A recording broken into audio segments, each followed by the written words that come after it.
recording. So I think I'll be started next. Yeah, Vandana. Can you please give me the access, or I can share? I did. Okay, right. Thank you.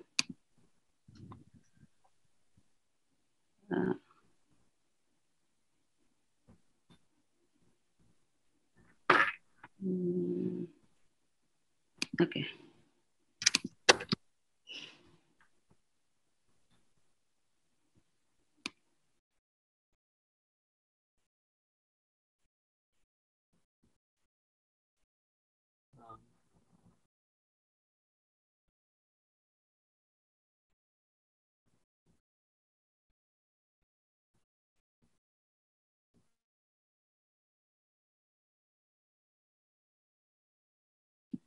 So my screen is visible? Yep. Okay. So I'll be presenting, this is the next step in the data preprocessing, encoding of the categorical features. So in data encoding is a technique of converting categorical variable into numerical variable so that it can be easily fitted to a machine learning model, because machine learning model only understand the numerical values, as machine learning model accept numerical values. So it is very necessary step to encode our data. Okay, it is just a minute. It is not going to the next slide.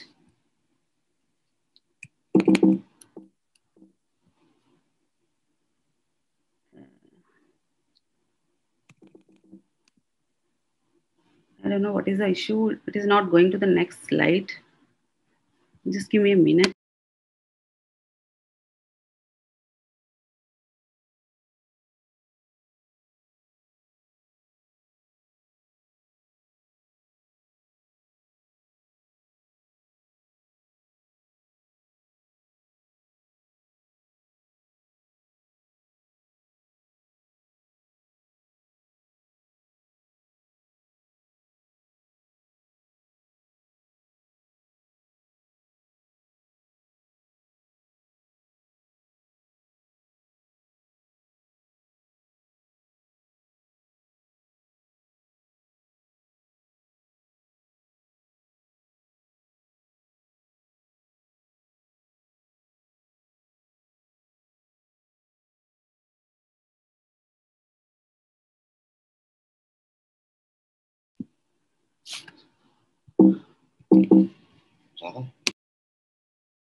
Okay.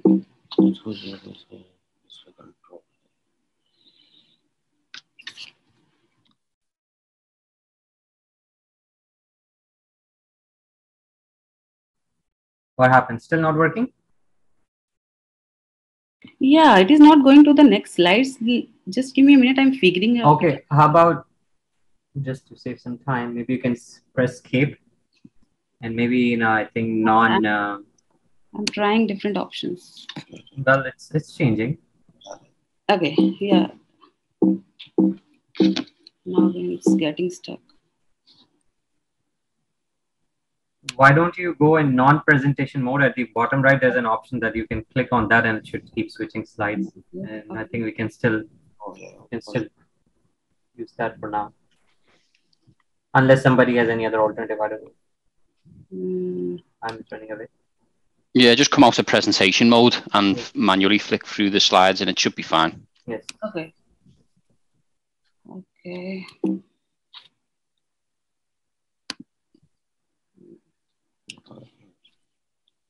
Presentation.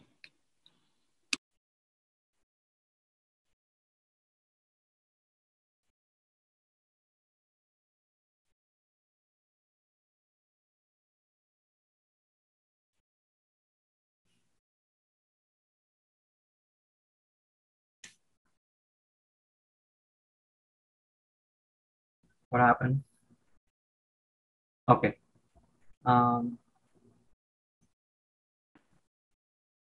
I think Is it fine? Is it visible? Yeah, we can. Can you guys see it? Yep. Yes, I think just use this for now. Yeah, just continue the presentation in this view. It's easiest for us to see then.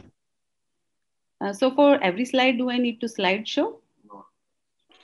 Okay. No, just keep it in this view. If it's getting stuck, it'll be easier if you just leave it like this and just manually select the slide from the left-hand side. Exactly. Right. Okay. So in our data set, there are 3 categorical variables. State factor, building class, facility type. State factor column contains 7 unique values, and building class contains 2 unique values, and facility type contains 60 unique values.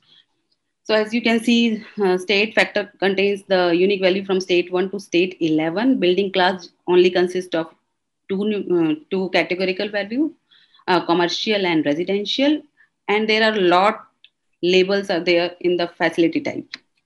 So we need to convert all of these into numerical values. So first of all, to convert the data, first of all, we need to understand the different types of data. So there are mainly 2 different kinds of data, ordinal data and nominal data. Ordinal data are the ones which contain a inherent order. Like if I suppose I'm taking the example of degrees, like bachelor degree, master degree, then PhD, then higher PhD. So it contains a inherent order. Whereas nominal data doesn't contain any order. Suppose I'm taking the example of country name, USA, India, France. So this doesn't contain any order. So this is the difference between ordinal and nominal. So according to our data set, we'll take the method which are used for converting the features into ordinal into categorical. So there are different type of method to convert the values. Mainly, most commonly used methods are label encoding or ordinal encoding, one-hot encoding, dummy encoding, and others are which we are not covering in our data set. Effect encoding, this I'm including for the sake of knowledge. Effect encoding, binary encoding, Bayesian encoding, hash encoding, and target encoding. Thank you. So most popular are one-hot encoding and dummy encoding. These 2 are used to convert convert our nominal data into numerical data. So as our data set doesn't contain any kind of ordinal encoding, so we'll be making use of one-hot encoding and dummy encoding.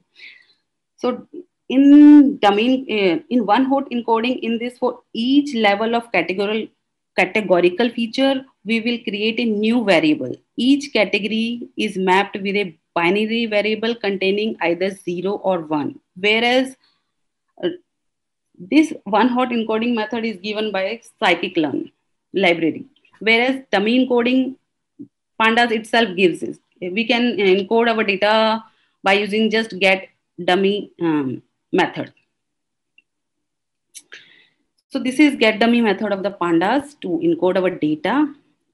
So here we are making use of get dummies function on the feature building class and making use of a feature drop first, which I'll going to explain you in the next slide. What is drop first?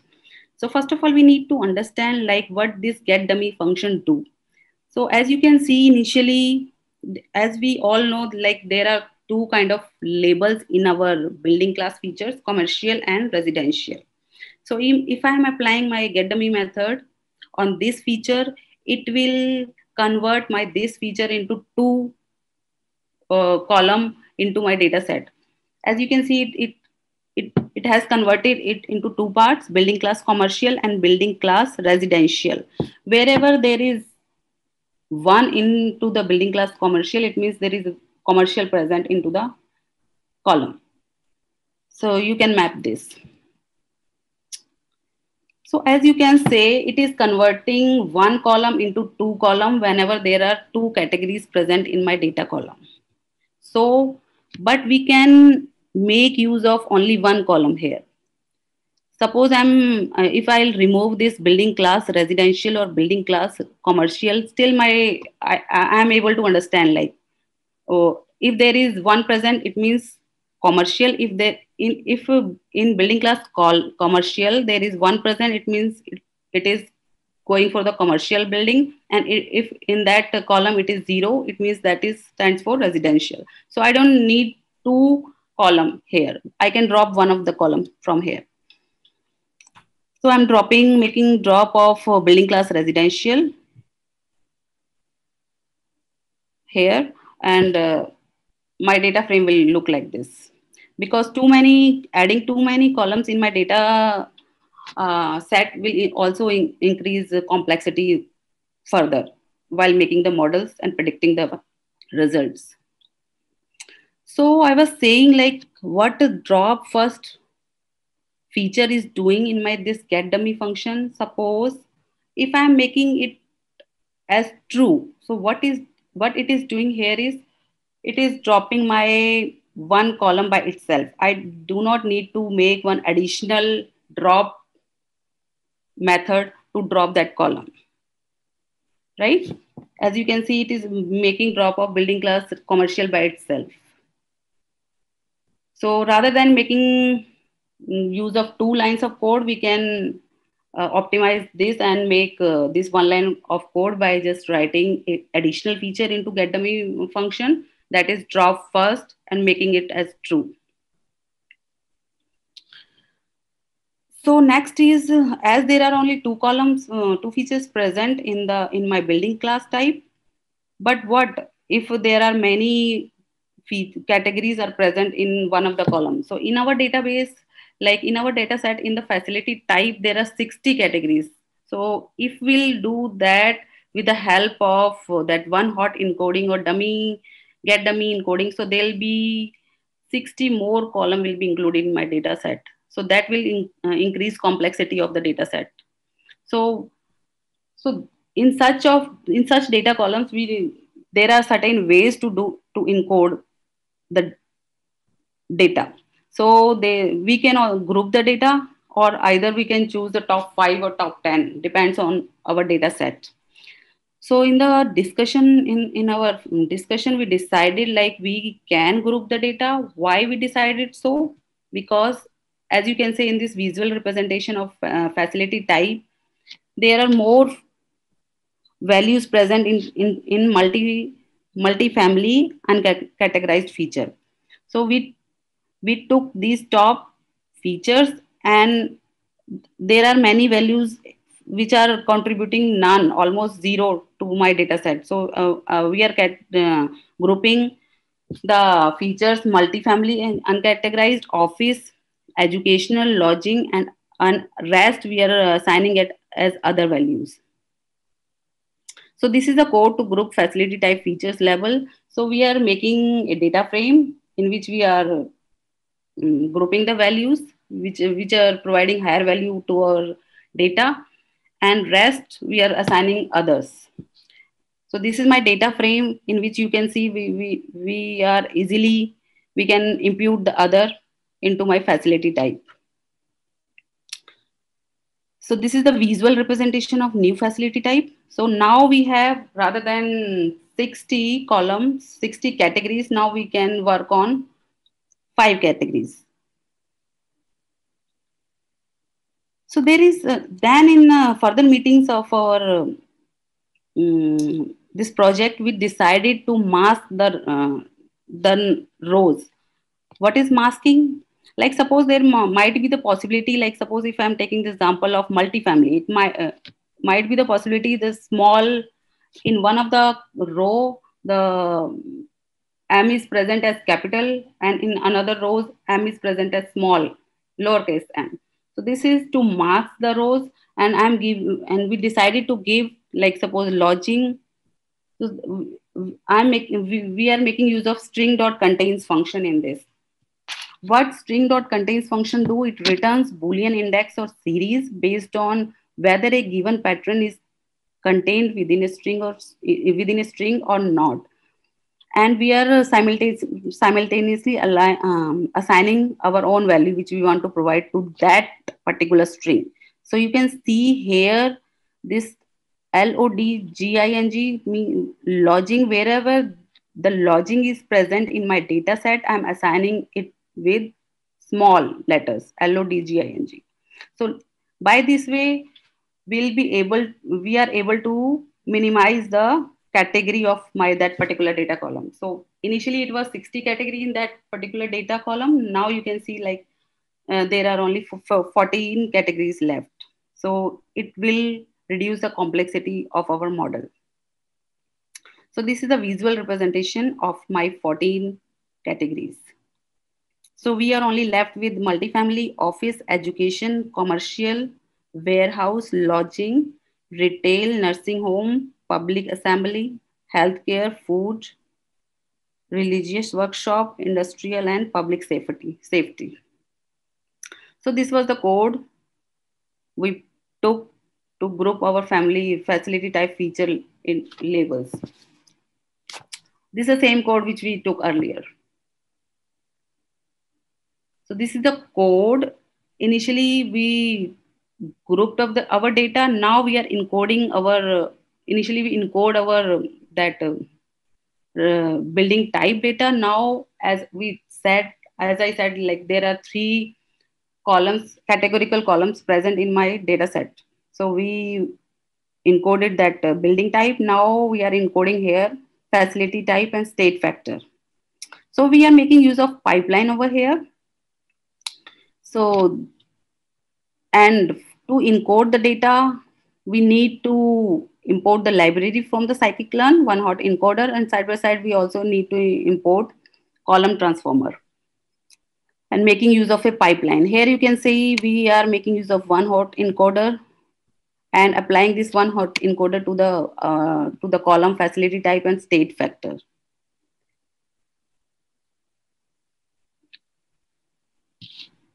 And then we are making use of column transformer, which is transforming this categorical column into numerical. This one.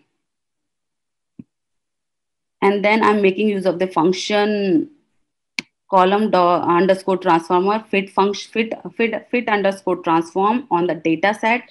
It will do one hot encoding on the column state and facility type features.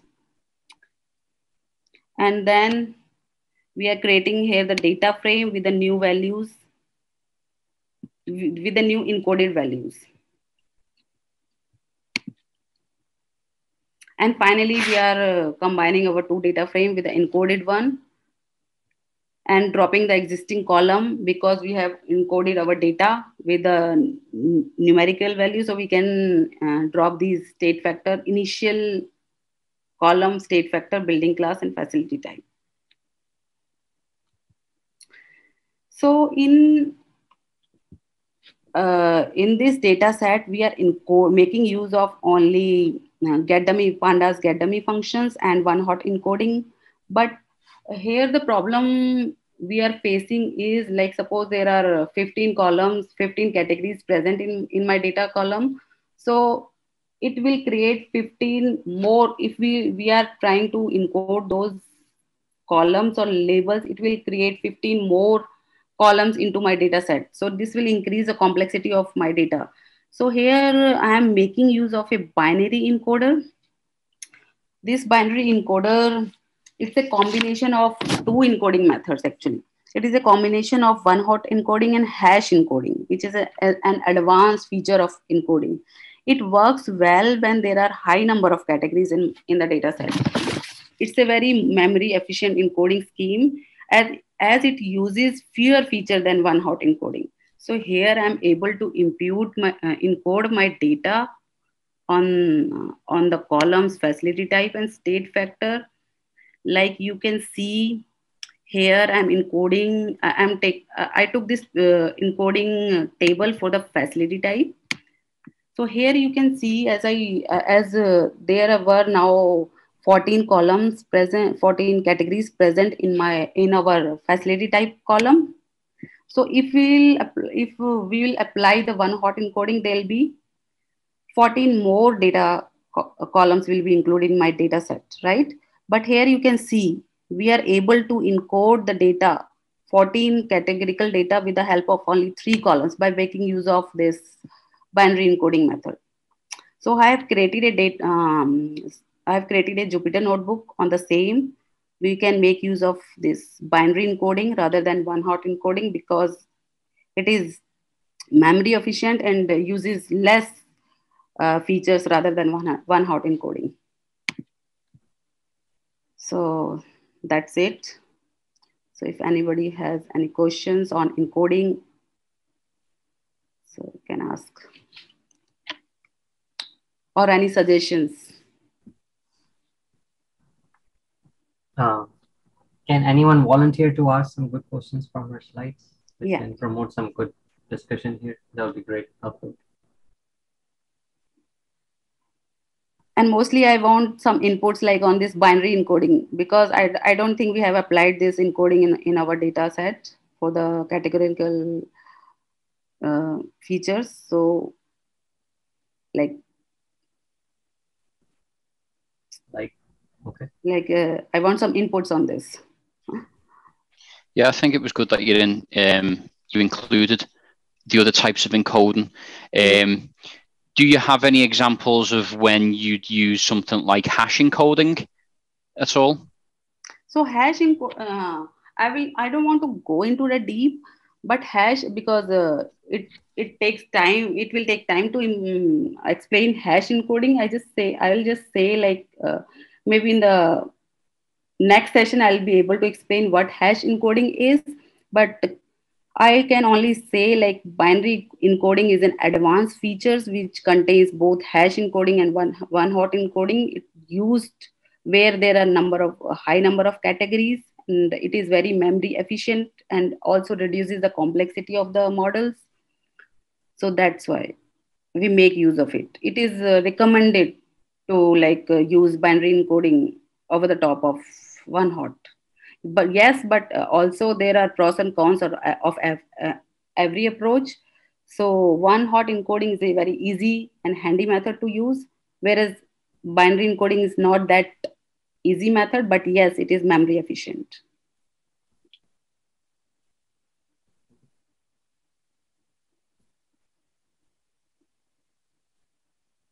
Any questions? Thank you very much. Thank Anyone? you. Please ask.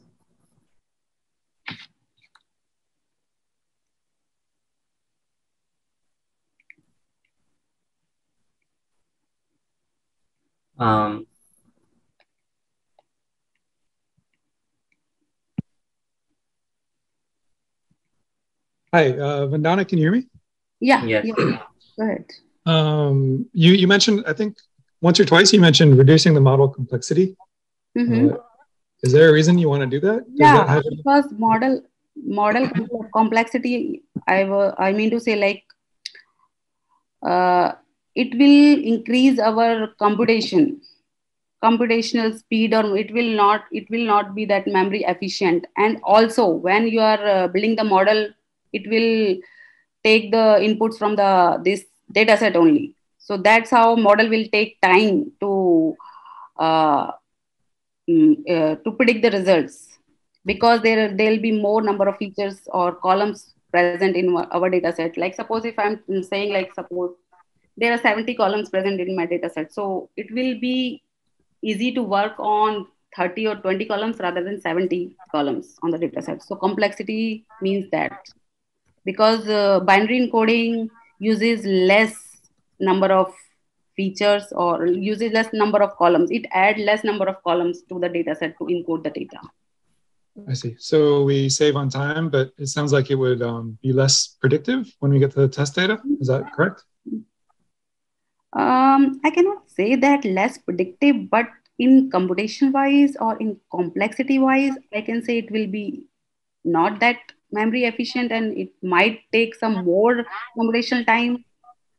So I mean to say like we can try that method as well. I see. Thank you. Yeah. Maybe to add to that a little bit, with binary encoding, which is something that she had talked about, you actually don't lose any feature information. You're just storing the feature information in a different way within the system. So instead of having 14 or 60 different columns for the various features for facility type, we can go through and essentially label encode all of the facility types, and then you binary encode that label. And the data that you're looking at is now just a binary number, which allows you to greatly reduce, you can store, when you're talking about 14, you can store, four columns allows you to store a 16 digit, up to 16 different numbers. So you can encode all that information in only 4 columns, but you don't lose any of the encodings. Right. They're just encoded differently. Yeah, thanks, Michael. Yeah, that's what I want to say. Like, exactly.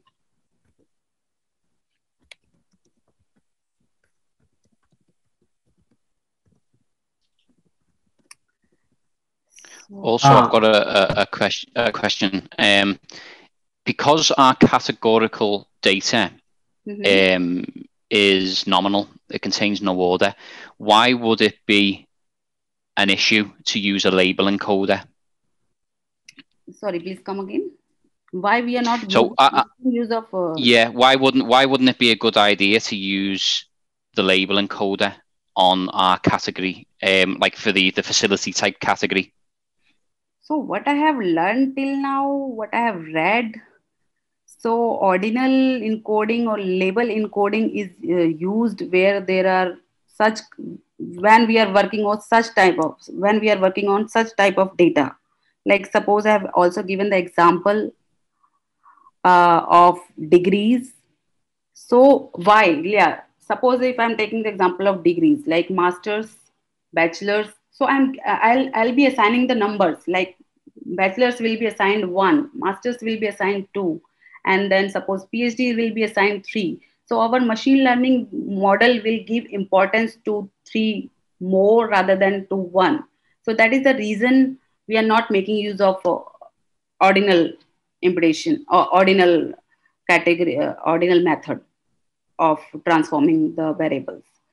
Because if we'll make use of that method in this data set, and suppose if I'm taking the column, suppose facility type or building class, suppose I'm building class. So there are only 2 classes, residential and commercial. If I am giving the label value 1 to residential and value 0 to commercial, so our machine learning model will give more importance to 1 rather than to 0, which we don't want in our this data set, right? Is that is that answer your question? Yeah, yep. And you passed with flying colors. Okay, thank you. So, any questions, anyone? Okay, one thing I would like to remind everyone that nobody should think that they are at a very beginner level. So those who they shouldn't be asking questions. This part 1 is designed for the beginners. So then they become comfortable with doing all these features of their own. Because if by the end of this part 1, if they are not comfortable to do their own, then it means it defeats the purpose. We don't need to be here at this point, right? The idea is for all of us to grow as one team. So please ask questions. In the end, you all are helping each other out, and we are all here for a reason. We are determined to go in machine learning and data science career. We are here on Sunday, otherwise, so we are determined people. So please make good use of your time. Feel free to ask questions to add value for whole group. And don't be shy. It's only going to work against you if you feel shy and don't get the clarification now. Please ask. Yeah, all right. So, sorry, I have a question. Please. I don't know whether I missed it or you can something. But what if, let's say, you have a categorical variable and it has more than, let's say, 2 or 3 levels, right? How do you encode that? Like, because I saw, I think, one of the slides that you use a combinations of zeros and ones. This one, this one. I think after this couple of slides ahead, there was more than. So these are the only slides in which I am showing the images, showing the transformation with the help of 0 and 1. So can you please proceed to like move forward couple of times, and one more, one more, one more.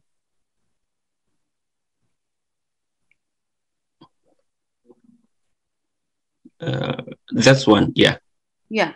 So let's say when you have more than one facility type, how are you going to go about it? Because in this case, that means that the columns are increasing, right? So would you drop some of the columns, or how does it work? So hash encoding, as I said, like binary encoding is a combination of one hot encoding and hash encoding. So this is something to do with hash encoding. So that's why it is making use of hash and converting those 14 columns into 4 columns. So there is some background imputation this binary encoding is doing that I can explain that later, I think. So that's the thing. I took this code and was able to do on my data on our data set, and that's how I was able to show like how binary encoding is able to do the same thing with the less number of columns. That's the only thing I just included this binary encoding. And but the background computation, what it is showing, that I'll be able to tell might be later. Okay. So you are asking like what exactly in the background this binary encoding is using, right? I think my question is more about if you have, let's say, more than 2 facility type, right? And you encode it like this. Would you? I told already, like this is the image I'm taking only for the facility type column. I haven't included in this image state factor. Yes. Do you mind if I just jump in real quick? I think I have a kind of a explanation for what you're asking. So when earlier on we had discussed regular one hot encoding, and what that takes is let's say that there are 14 different facility types. It will create 14 from that one column. It will create 14 different columns, and it will put a 1 in each row where that column is, where that row matches the facility type, which will be the new name of the column, and it will have a 0 in all of the other, in that column in every other space. And so essentially it's just telling you it's a binary decision there. It's either on or it's off. What is happening here with binary encoding is kind of a little bit of a mixture of two different things. As she said, it's hash encoding with one hot encoding. If you look at this, we encoded 14 facility types into only 4 columns here. And so like in the first row, facility type 3 has a 1 in it. So that would indicate to me that that facility type would map to whatever facility type number 1 is. But if you go down to row number, from row 0 to row 2, you have a 1 in both facility type 2 and facility type 3. And so you would read these 4 rows across as you would read any binary number. So you would read that as 3. So somewhere there would be a lookup table, which is something that you would have to, you can get out of the encoder itself. You can derive a lookup table, which will tell you, what facility type matches with each of these things.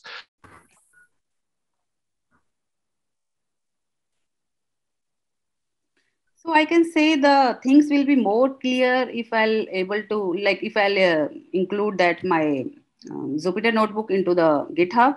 So people will be able to take the code and try to run by themselves. So I think things will be more clear at that time.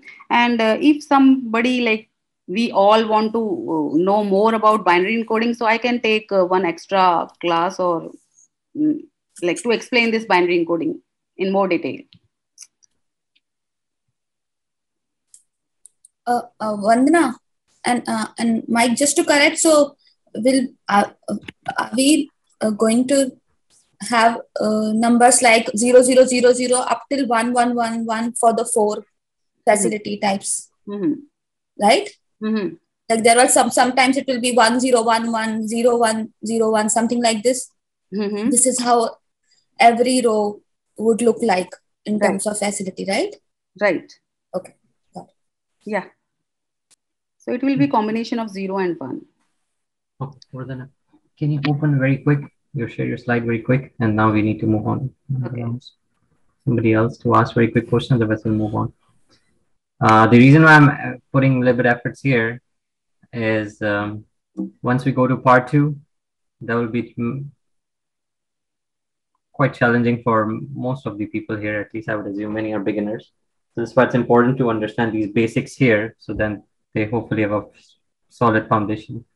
I know some people like also get messages privately as well that they feel reluctant, or maybe they don't ask, or they seem they are beginners, so they shouldn't be asking, but that's not the case. It's a beginner level course. So make sure you understand everything here. So that's very important.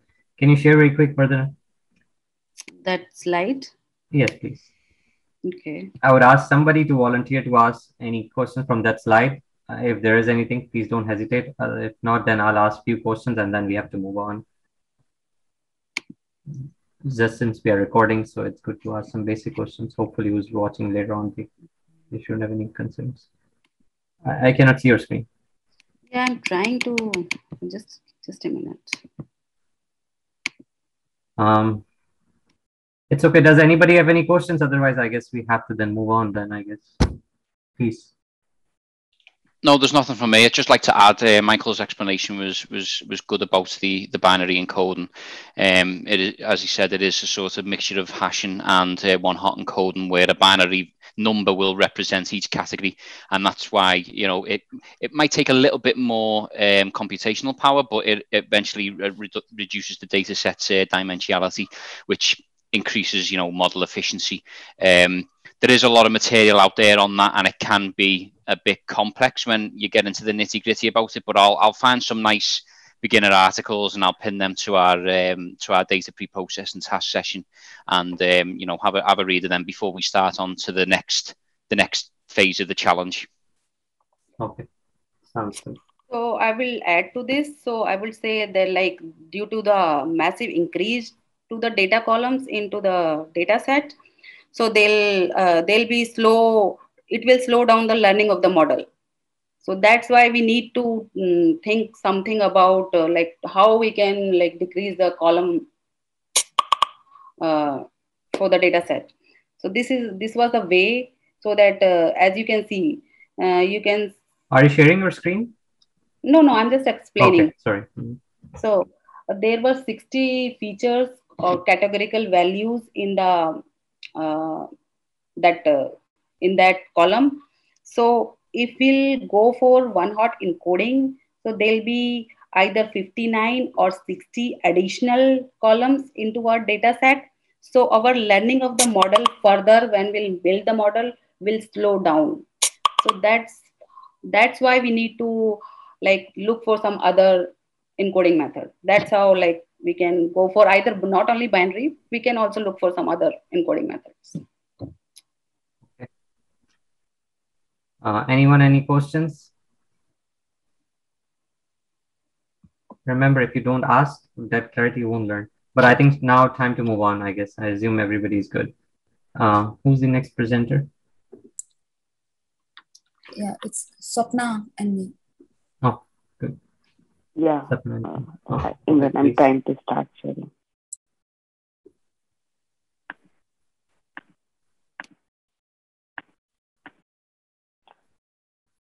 Can everybody see my desktop?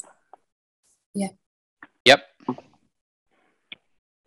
Hi everyone. Good morning, good evening. I'm sorry about my voice. I'm just recovering from COVID and just woke up. Oh. So I'm sorry about that voice. Mm-hmm. And today we are now that we are done with basic understanding of what was done as part of pre-processing, thanks to Roshnai, Divya, and Vanna for covering everything in so much detail. So as we have already seen during the project execution, some of the tasks are overlapping between EDA and data pre-processing. I would probably not be covering all the topics in detail for whatever was already explained in pre-processing. We will proceed to the topics that were not concentrated or not explained during the pre-processing part of it. So to start with, from a theoretical perspective, I've all listed all the activities that generally occur during EDA for any ML project. As you can see, handling missing values, handling outliers, removing duplicate data, encoding the categorical variables, and then examining the data distribution based on univariate and bivariate analysis. And lastly comes the normalizing and scaling. So now, as we have already seen extensive details up until encoding, now we are going to proceed with the data distribution part of it. So data distribution is about how looking at how the data is occurring within a particular column, if it is univariate, or how the data is related to each other if it is bivariate. That is how we are going to look at more in detail of it. And within univariate analysis, the analysis is based on whether it's the columns are categorical or if they are numerical. Coming to categorical analysis, I don't want to go in a lot of detail. Part of it is already covered by Vandana during encoding just now. So I'm only going to go into simple details of what we're going to see. So we want to see the distribution of the values for each of the categorical variables, how they are going, and whether we have to say anything about dropping any of the data here is what we want to understand. So I'll go directly to the code for explaining the high-level details of the code. So this is my Colab workbook wherein we have read the data and we have looked at the information of what the column details look like.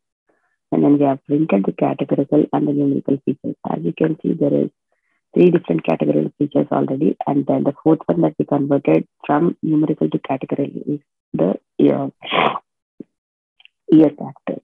That is so, which will put us into a state where we are having 4 categorical variables.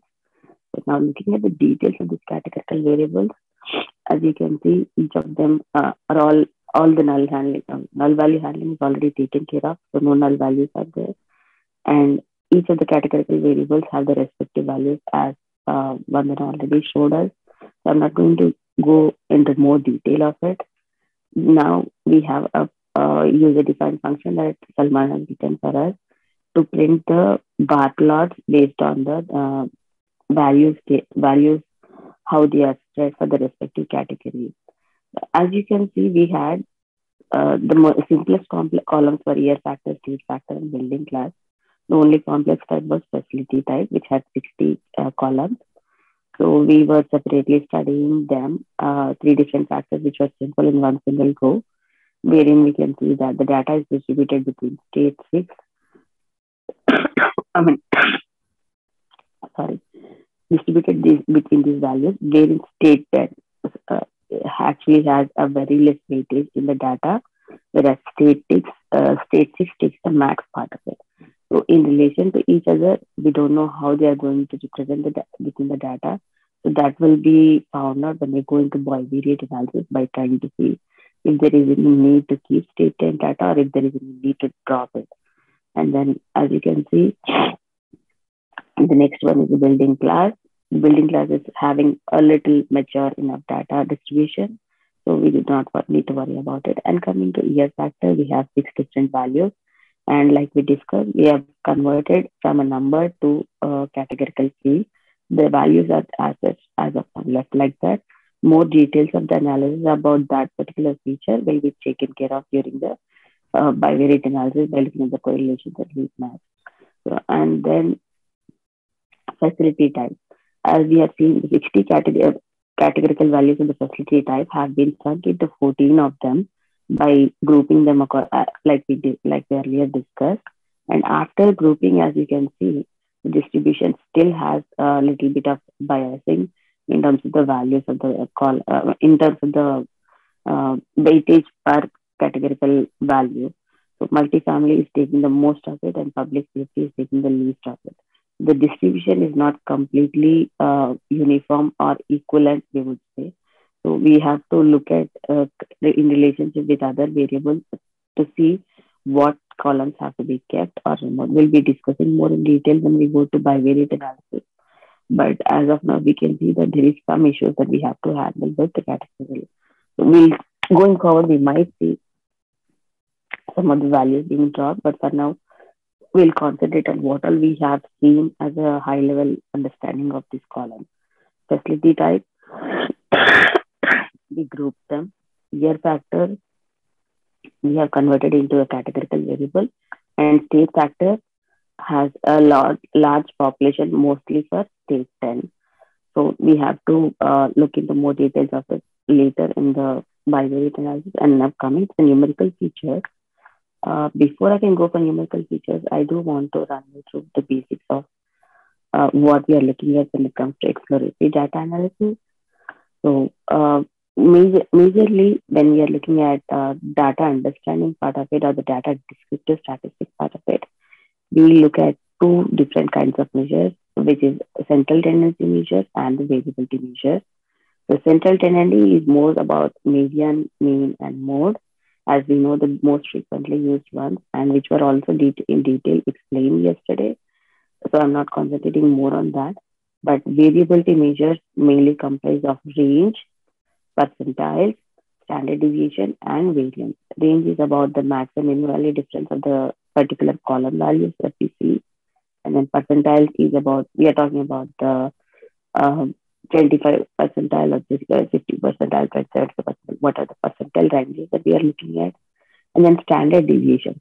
Standard deviation is a very good measurement of how the data is spread. It's actually giving you the way how the data is distributed, like how each value lies are as far from the mean. So the better distribution gives a better model at the end is what we want to know. So accordingly, if we have to see any data changes or manipulations, we can think about it accordingly. And outlier detection also, once we find outliers, we can even define how to handle the outliers too. And then coming to variance. Variance is how wide or how, we can describe it more when we look at the sample graph of it, but then how big of a range of data is what we are looking at is what it can be considered with variance. So just a high level understanding of what we are looking at. These are graphs that were shown earlier also, but to understand more, when we go into more of numerical features to understand, I'm talking about the column values that are highlighted in the, I don't know if you can see it. I'm going to go to the slideshow. Can you still see my screen? Yes. Yeah. Okay. So as you can see, the mean is like the average, median is the middle value, and the min and max values are pointed with the orange dots here. And if you see the faint line, the solid line here is actually the standard deviation based on the calculations that we use. And coming to variance, here you can see that these particular data have different variances based on the range, based on the least and the more highest values of the particular data. The lower the range of the data, the higher the variance. Like you can see, the range of data is very less, but then the variance is more, because as you can see, it the value is values are being used more, so the variance is high. Whereas for the blue data, you see that the variance is 100. The more the wider range, the more the variance. That is what we need to look at when we are looking at a variance number. Now, coming back to the interquartile range. Interquartile range is something that is giving us the data or distribution of exactly the middle part of what we are looking at. Like if we go into this particular data, if you see here, quartile 1 is 25 percentile and quartile 4 is from 75 to 100 percentile. So anything between quartile 1 and quartile 4, which is like the two quartiles of quartile 2 and quartile 3, are considered the interquartile range. Mostly, generally, people prefer to use this quartile range because it will automatically take care of outliers most of the cases. And it will be a major, in a normal distribution, it gives a very good representation of data. That is what people look at here. And apart from, this will be useful when it is a normal distribution of data. But if it is not a normal distribution, then there is other factors that we need to look at. So like you can see skewness and kurtosis are all things that will come into picture. From here on, Komal will take over and she'll explain the details and theoretic part of it and also run through the numerical univariate analysis. Thank you. Thank you, Shirin.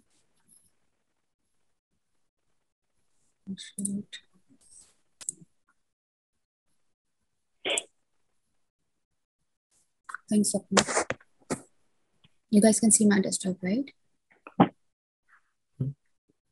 Yeah. So now here we are talking about what exactly is skewness and kurtosis.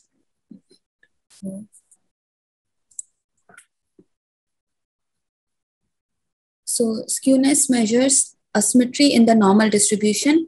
If you see these graphs, this is center image is my normal distribution where values are equally dispersed across the mean, and mean, median, mode, they all are same. But if the data is skewed, you see this is negatively skewed. It's skewed from left side and this is skewed from right side. So this one shows how asymmetric our data is. When it is positively skewed, the mean is more than mode and median. And in case of left skewed or the negatively skewed, mean is less than mode and median. And how do we use skewness in our analysis? Skewness tells about two things. One is where are your outliers and how the mean is, mean mode they are distributed. So when you talk about left skewed, you will have more outliers in the left area. Sorry, and if you talk about rightly skewed, you will have more outliers on the right side. And the other aspect which is connected to this is kurtosis. Kurtosis defines how heavy-tailed or lightly-tailed our data is as compared to the normal distribution. So if I talk about, this is the graph which is showing a good example of kurtosis. If there is heavy-tail, heavy-tail means there are more, if you talk about this graph, green graph, it is having a very heavy tail. That means it has a lot of outliers. If it is lightly tailed, that means it is less number of outliers. This is how we read them theoretically. Now we are going to understand through example of our own. Let's talk about floor area.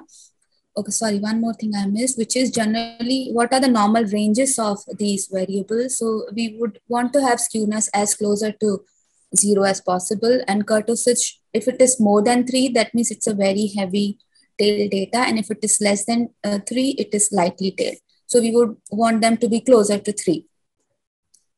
Now let's talk about our variable floor area. So when we saw the density plot of floor area, it has, like Swapna already explained, all the variables are here. It is rightly skewed. And if you see the kurtosis, it's too high. It should be 3, but it is around 72. That means there are a lot of outliers which are lying here. So we need to define ways to make it as normal distributed as possible. So now we are trying to reduce kurtosis here, and we tried to take one of the outlier approach of simply defining floor area, which was less than 1,500,000 square feet, and we figured out this is the distribution. In this case, the kurtosis reduced to 14, which is still much better than 72, and this is okay distribution as compared to this. So we might decide to just take out this particular data and work on it going further. Sorry, so after this we'll go to the code and explain implementation of these aspects. Okay.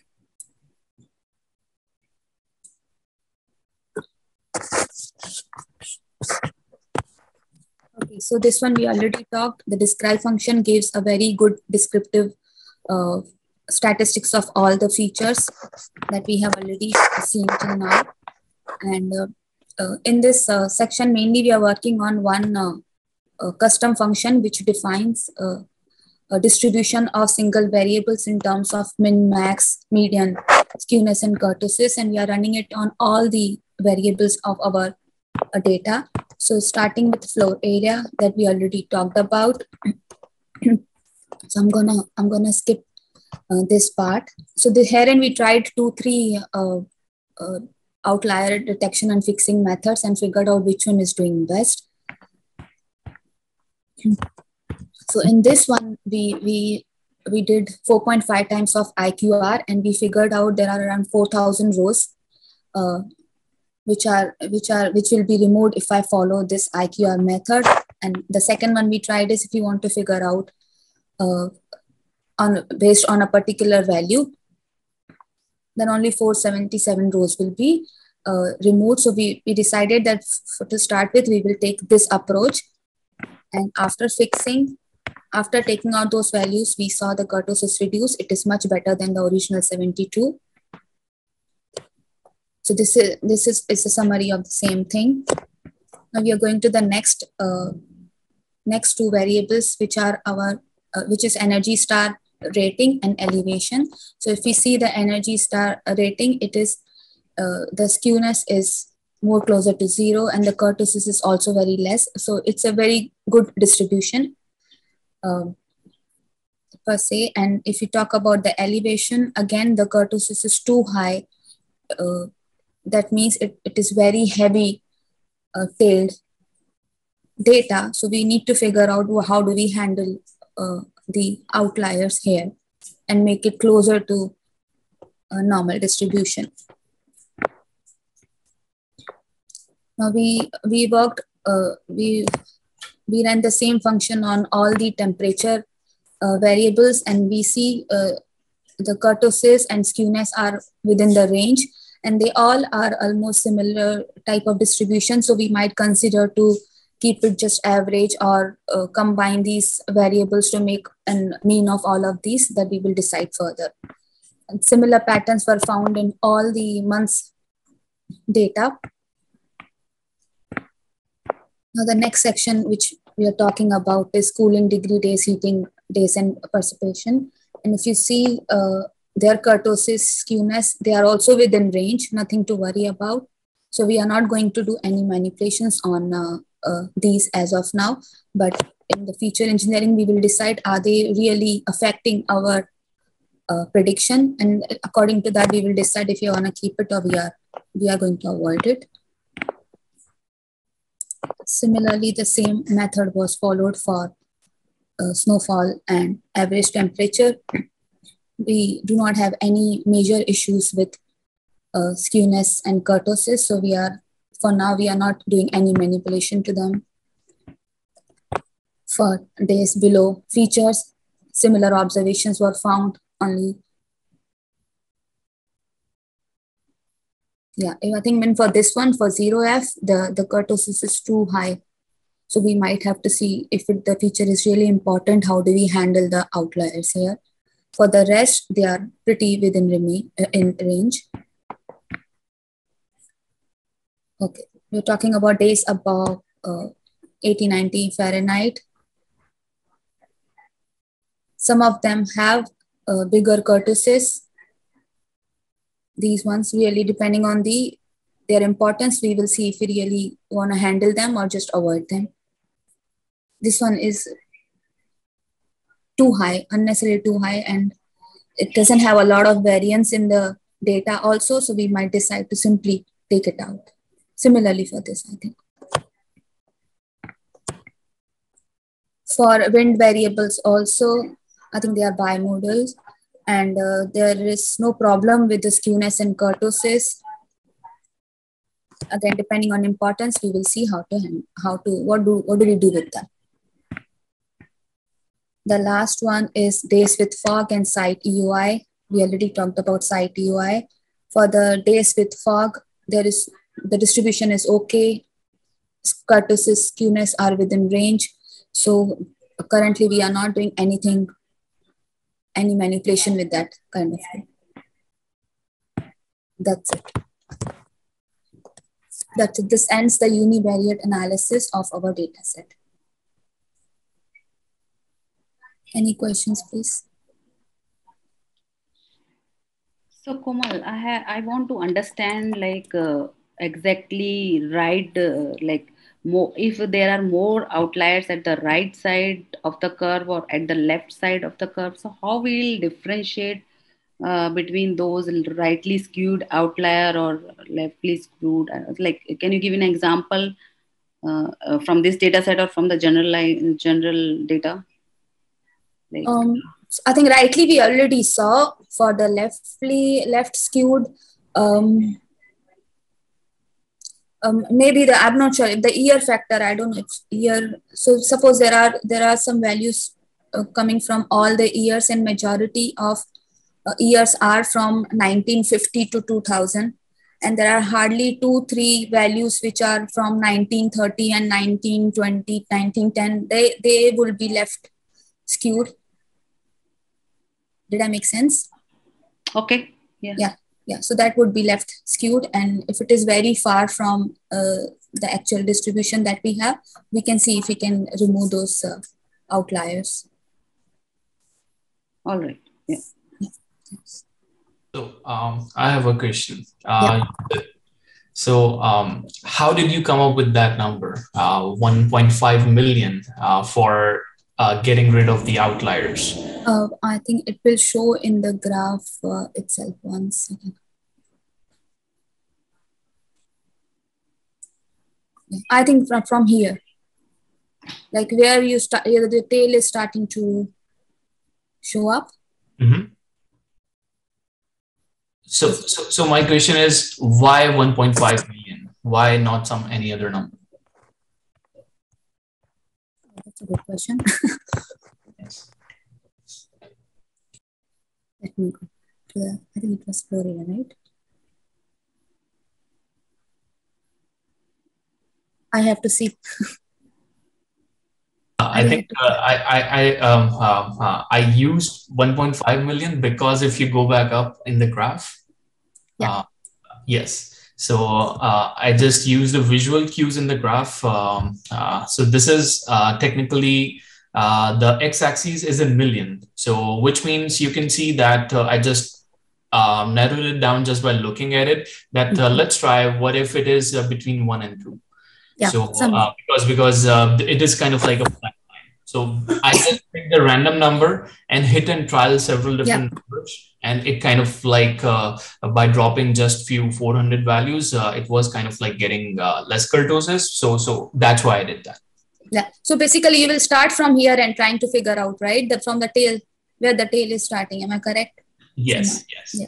And similarly with the same thing, how did you come up with this 4.5 number? That is also a trial and error, like you were suggesting before. Yeah. Yes. So these numbers means I'm just asking. I know that I did that, but I was just asking for the sake of some people who are who still have some confusion about it, because this is a valid question. Because if you go read the books and go read in the blogs, it tells you that 1.5 times IQR or 3 standard deviation away is a good number or something. But yes, it works in ideal scenarios, but in some cases you have to look at your data as well. And based on that, you can change that number because you don't want to lose a lot of information. So yeah, we can tweak around these numbers as well. Yeah. Thanks. Thanks for asking, Salman. Those are good questions. Any other questions, anyone?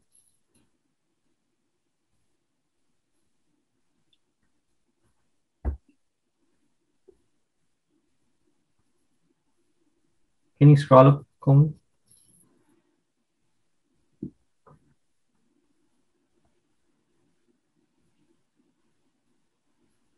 Which area am I on? From the beginning where you started, and then slowly scroll down, and if somebody see any point again, if they want to ask something, they can quickly ask, and then we'll just move on. That's it.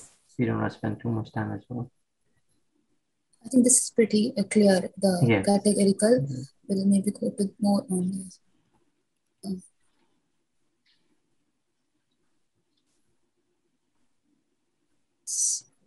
code, I assume you just took exactly like how Salman did, and then you just ran it. Yeah.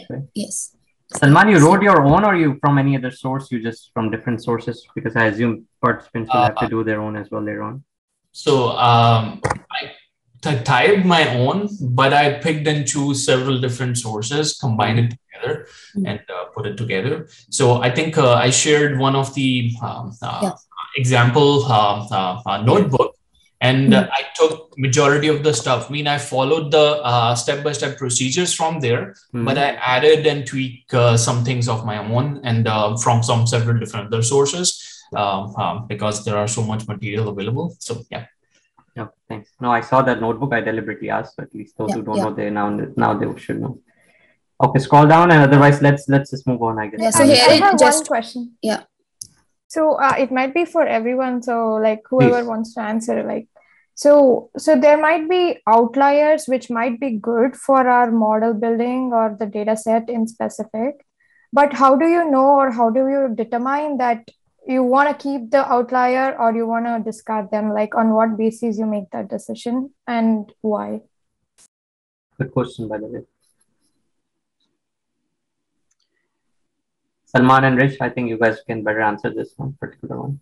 So you can look at the, because we have done look at individual variables. Go and read the definition of individual variables. For example, some of the outliers values does make sense. For example, like the size of the building, if it is in a hospital or something, yes, it understand that the facility size would be pretty big. So that is not an outlier, but if you have very few values or few hospitals of that kind, which are big, out of 86,000 data that we have, that means they are not good representative of that particular facility type. So which means in that scenario, yes, even though the number that we are getting is not a wrong number, or somebody put a wrong number or something like that, and not a mistake, but that particular one single value or two single values are not representative of that particular group. So based on that, we can drop it. So it's kind of like when you are doing statistics, the data that you're collecting, for example, like when you do consensus, you are asking every single person living in a country or something. And we cannot do consensus on every single thing, which means when we are doing sampling, so we need to have a sample which is a good representative of the population for which we are getting the results for. So based on that, we can, using this particular analogy, those hospital buildings or educational buildings can be considered outlier if the number of them is pretty small out of the 86,000. That means if they are just 10 or 20 or 30, that means out of 8,600, they are just 10 or 20. That means we don't have good enough number for those particular facility types to represent the overall population size or something. So at least 30 is a good number. Usually for anything, you need to have at least 30 samples for applying the normal distribution techniques or law of large numbers or something like that. So that's why we need to kind of like, we can consider them outlier. This is my take on it. Thank you. Okay, now time to move on. And I think this meeting is about to end as well, right? So let's just join the next. Sorry, go ahead, Manasa. Are you good? Yeah. Do we rejoin, Imran? Yes, that's what I'm suggesting. Thanks.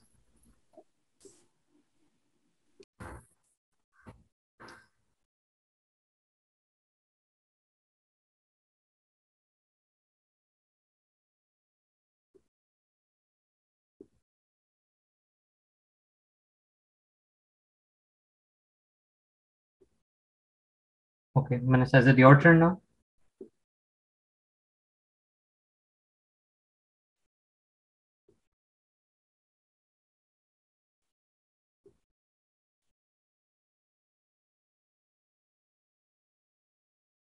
Okay, we need to speed things up a bit as well. Do you guys see my screen? Yes, we can. It's the presentation screen, right? Okay. Just making sure.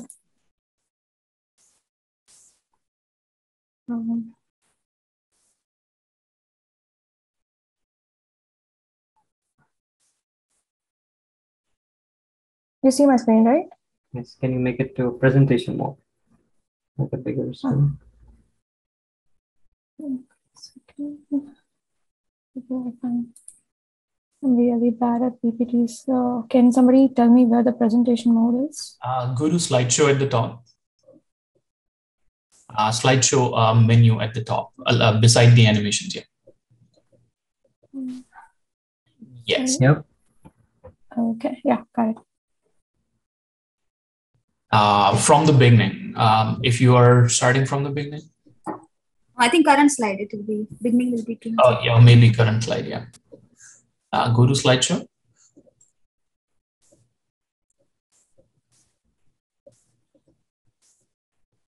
Oh, this is actually blocking my view.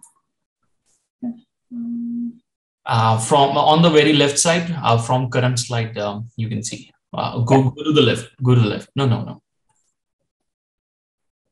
Go on slideshow. Go on slideshow. Yeah, 1 second. Yeah. And yes. From the current slide. Okay, from yes. Do you see it now? Yeah.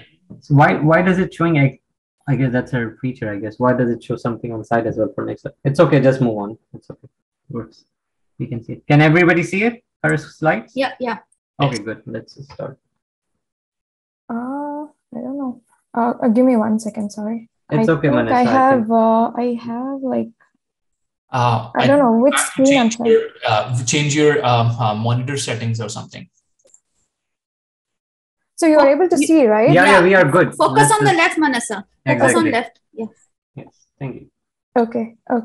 So, I was given the topic to take as bivariate analysis. So bivariate analysis, as the name suggests, bi is 2 and variate is variable. So it is analysis of 2 variables. So if you want to like take a formal definition of bivariate analysis, it is a statistical relationship between 2 variables. So I'll just give a simple example, which is not our data set, but going forward, like I'll be explaining with respect to our data set as well. So if you take like 2 variables, calorie intake and weight. So calorie intake, if you take it as an independent variable and weight as a dependent variable. So here I've plotted a simple graph where calorie intake is on the x-axis. Sorry, did somebody? I think you're good. Oh, okay, sorry. Yeah. So taking calorie intake on the x-axis and weight on the y-axis, I've plotted a simple graph for these this small data set. So you can see that there is some pattern that you can see where calorie intake and weight is somewhat interrelated. So if you see that, what the statistical inference you can get from this particular diagram or graph is calorie intake, then the amount of calorie intake increases your weight. So that if you like eat more calories, your weight also increases. So this is one of the examples, simple examples, just to understand what a bivariate analysis means. So mostly bivariate analysis can be done on any variables you want. And also like it can be with respect to like independent and dependent variable.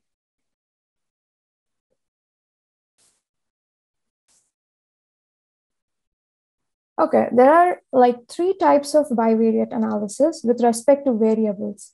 So categorical versus categorical variables, where you take 2 categorical variables for your analysis, and categorical versus continuous, which is a quantitative variable. So one where you take one of the variables to be categorical and the other will be numerical. And the third one is continuous versus continuous, where both of your variables are numerical variables. In case if you get questions, like you can actually like stop me in between as well.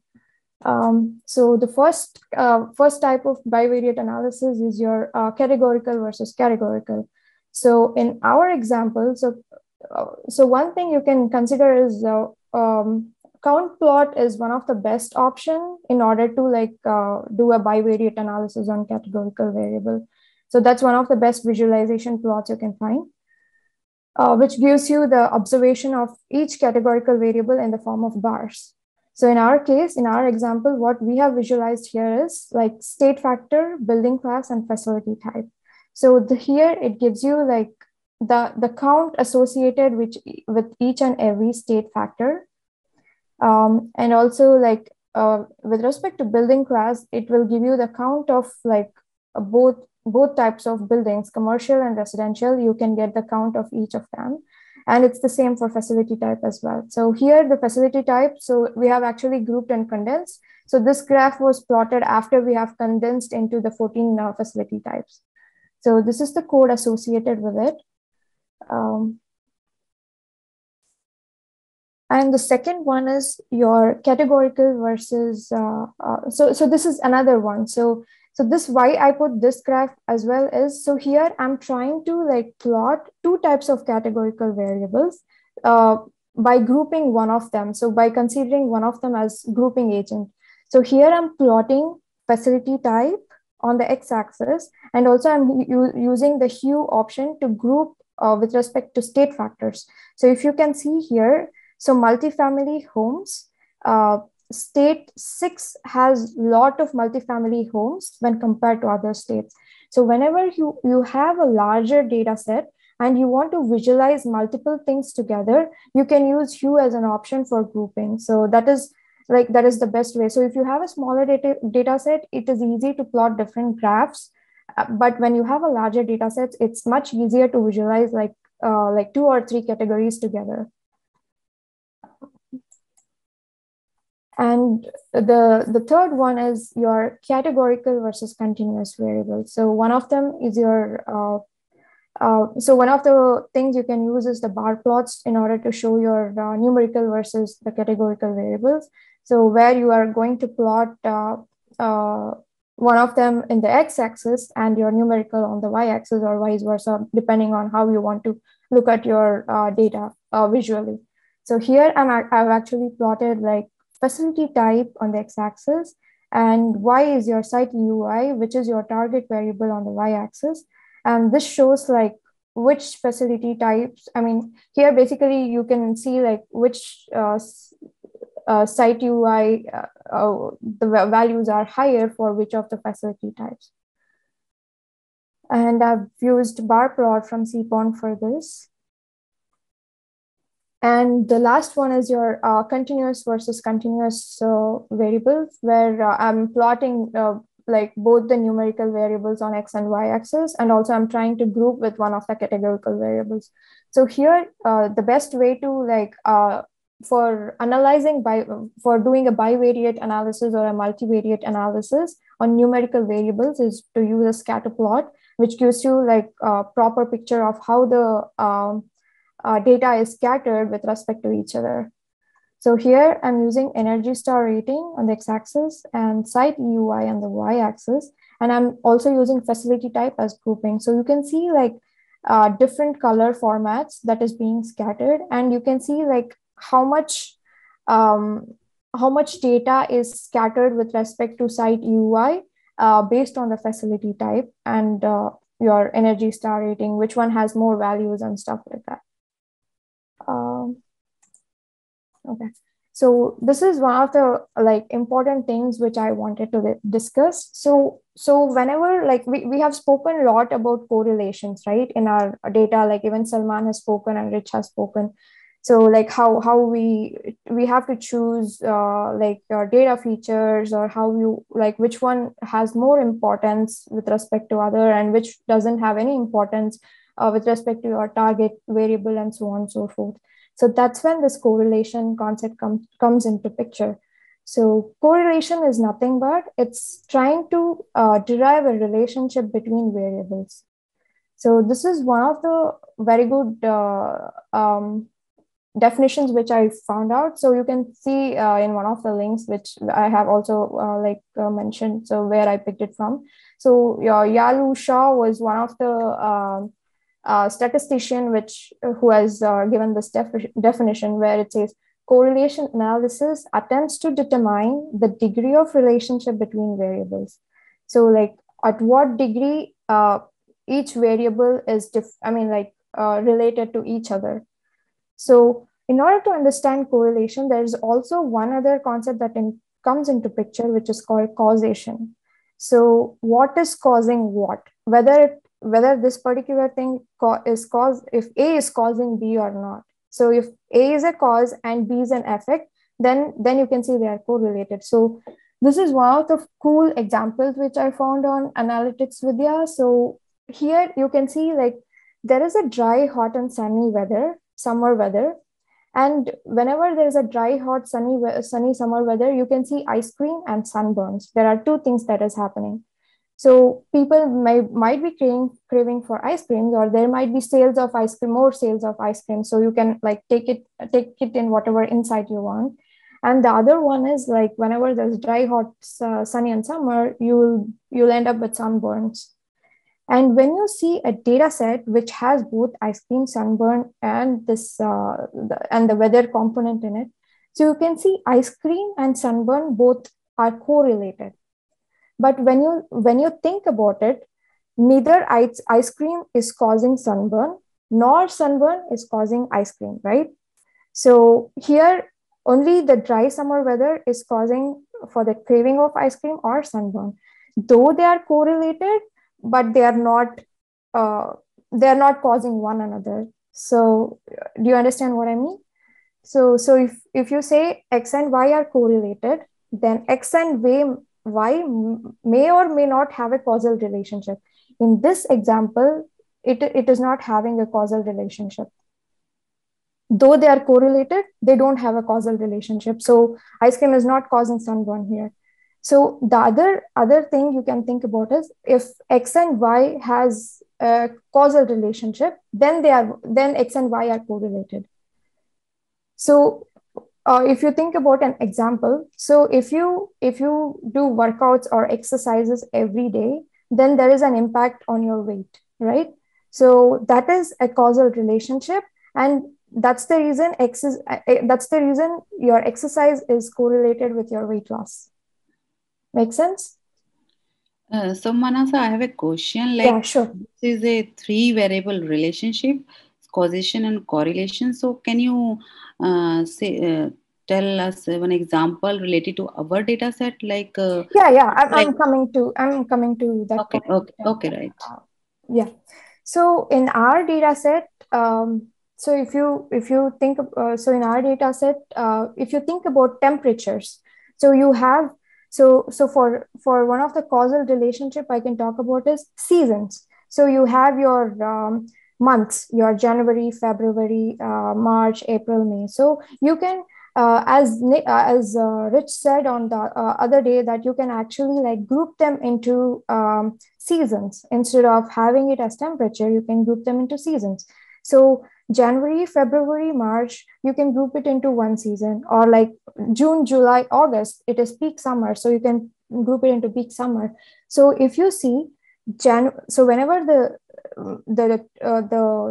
season or months is changing, even there is a change in the temperature. So that is one of the causal relationship, and those variables are actually correlated. But the other thing is, though they are correlated, they don't have a causal relationship. Like the example for that from our data set, which I can talk about is, so there is this fog days, the number of the days which has fog, and the wind speed. So though we are not considering wind speed, so when you actually see the data, it is sort of correlated. It is sort of correlated when you calculate a Pearson correlation, it is sort of correlated. But when you see the cause, so neither the wind is causing the fog, nor the fog is causing the wind here.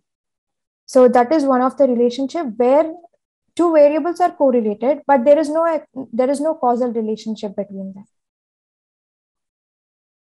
Does that answer your question, Vandana? Yes, Manasa. Thank you. Yeah, no problem. And so in order to understand like the correlation and correlation, we need to understand the causation as well. And if it does have an impact or not, so that we need to understand to actually like differentiate something in data set. Good point. Yeah. And the next one is like types of correlation. So in my Salman has actually used Pearson correlation. So I'm actually concentrating my explanation based on Pearson correlation. So the one thing I would like to stress here before I start explaining is I'm not going into the mathematical intuition. But if you want to really understand the statistical aspect of anything, you need to understand the mathematical intuition behind it. So I've also shared a document which actually tells you the mathematical intuition behind how a correlation is calculated or a coefficient is calculated, and how what's the difference between correlation coefficient and why we should be using Pearson correlation coefficient. Okay, so here the value of correlation for Pearson, it lies between -1 and +1. And there you can segregate into three types of correlations here. So one is positive correlation, negative correlation, and a weak correlation. So when you say positive correlation, if the two variables are moving in the same direction, so with respect to their values, suppose like if it increases or decreases, then you say if two variables are both increasing or both decreasing, you can say they're positively correlated. So negatively correlated is if one of them is increasing, the other one is decreasing, or one of them is like, or the vice versa. If it is moving in the opposite direction, then it is called negatively correlated. And weak correlation is something that they're not even related. So it doesn't matter whether it is increasing or decreasing, or it might have like different, like it don't have any patterns like with respect to like whether increasing or decreasing or any value factor. So if you can see the graph here, so it actually tells you exactly like what a strong positive correlation or strong negative correlation means. So here, if you can see the Y value is decreasing as the X value increases. So this has a strong negative correlation. So whenever you plot a graph, so this is how a negative correlation looks like. And here both X and Y variables are increasing linearly. So that's the reason it's called strong correlation, strong positive correlation. And weak correlation, you can see like it's all scattered all over the place, and there's no like pattern where you can figure out a pattern here. So here you can actually see like the regression lines are fitting properly. Makes sense. So that's it. Yeah. And so in order to like plot correlation, you can use heat maps. So heat maps is one of the best ways of understanding like how each variable is related with the other. So you can plot it all together. So the only so here you can see like Salman, I actually couldn't capture everything because it is pretty huge. You cannot capture it in the form of a picture. So I just capture like little bit of whatever here. I mean, like a small chunk of the graph. That's okay. So yeah, I can actually show it in the graph as well. Where is it? Give me 1 second. Let me pull that graph.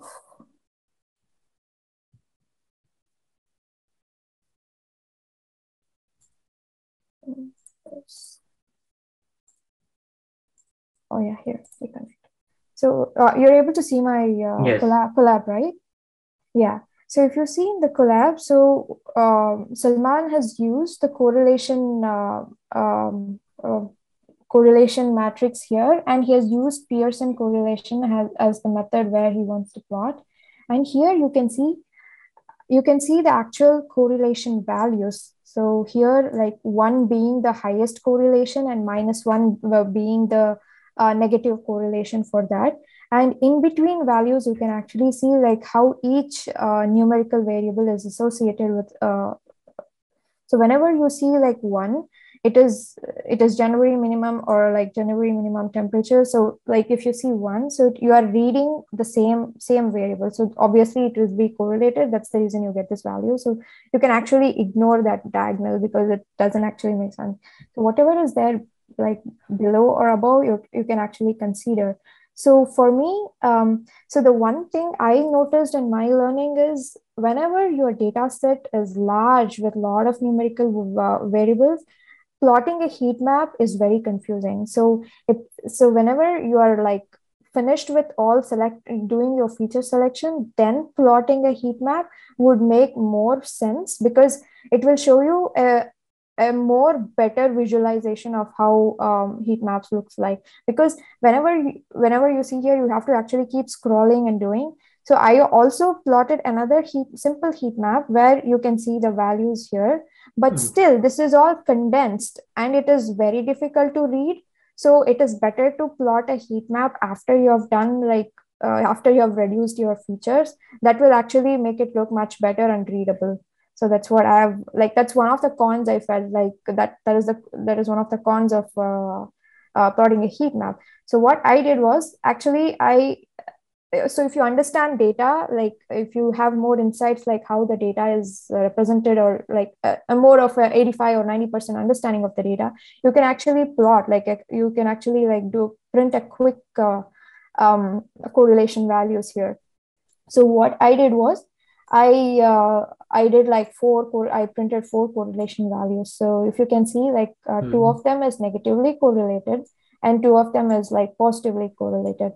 When you see 0.86, it is more positively correlated. I gave an example. So June average temperature and July average temperature. So they fall in the same seasonal bracket, right? So June, July, and August. So when you see the temperature, it is more or similar the same, or a little bit increasing version of the same. So that's more highly correlated. And if you see days below 10F and days with fog, so if it is below 10 degree Fahrenheit, and the probability of having the days with fog is more. So you can see it's 0.42%. I mean 0.42 is the value. But if you see others negatively correlated, so if you see June average temperature and January average temperature, January is winter and June is summer. So when you see those, their temperature is negatively correlated. So this is one of them. So yeah, that was pretty much it. And here I was able to see why Salman actually split the data to plot the heat map like this, because he's trying to do only few columns, because here you can actually see the color differentiation. So one being positively correlated, highly positively correlated, and negative one being the negative correlation. So you can actually here you can actually see which one has the darker version of this shade that is positively correlated. You can actually see it clearly. That's the reason probably he might have split the data into different temperature separately and non-temperature columns separately in order to visualize the heat map better. Yeah, any questions? Yeah, and yeah, the last slide is pretty much they asked us to share our experience. So this is what I felt. So in order, I mean, I should have given my introduction way before. So I'm a software engineer and I'm also a data science machine learning enthusiast. So I'm also learning data science and machine learning from past 6 months. And I'm also working on my personal projects, and everything, whatever I do is going on GitHub.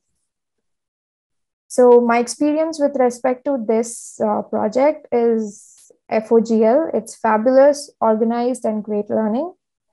And what I have learned through the process is different ways of implementing and thinking. Because for me, implementation was not a problem, because I code for my living, and learning to implement coding was not difficult. But learning the concept of how I can use certain things, that was very difficult. So this was one of them which I really understood, and I got a lot of different insights. Because if you do things alone, you will be just thinking what you think is right, but you will not have different insights and picture.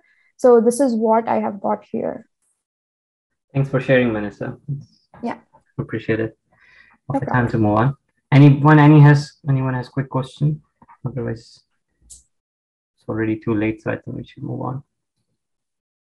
I just have to say it was really good. Means you kind of broke down several different things. The theory of it, it's really, really good. Yeah. So I really like it. Yeah. Yes, same here. Thank you. Thank you. And thanks for giving references too as well at the bottom of the slides. Please, everyone try, and future participants as well, please try to give reference underneath every slide you present. Yes. I think they have given at the end. There was a separate slide for references. So like we added, I think others might have added at the end also. Okay. Ideally also below, because that topic related, that will be helpful, okay. Right? If somebody want to read more in detail, they know where does it belong.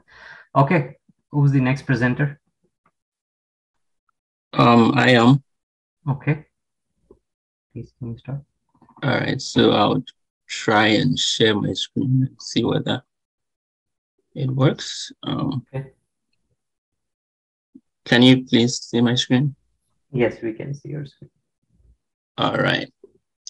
So I think we've spoken a lot about bivariate analysis, and just to reiterate what Manasa said, it's normally an analysis that is done between two variables, right? As opposed to the univariate analysis where you just look at one variable and then look at the mean, the mode, the median, and those kind of characteristics of that particular variable. But when you talk about bivariate, you're looking at two different variables, and you want to see whether there's any statistical association between the two variables. And if there is, what is the degree of the association? And that's where the p-value comes in, and you try to see whether the association is statistically significant or not. And if you have, in the case of a correlation analysis, you'd see whether one variable can be predicted from the other one and how strongly that prediction is.